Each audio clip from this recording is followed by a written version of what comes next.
والحافظون لحدود الله وبشر المؤمنين.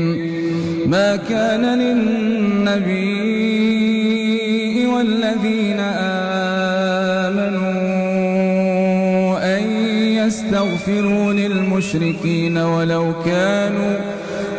كانوا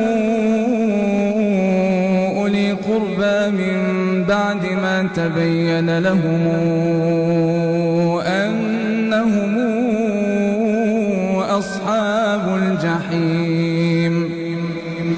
وما كان استغفار إبراهيم لأبيه إلا عن موعدة وعدها إياه فلما تبين له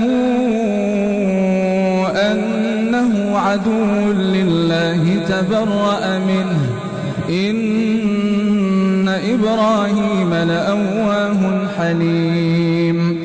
وما كان الله ليضل قوما بعد إذ هداهم حتى يبين لهم ما يتقون إن الله بكل شيء عليم.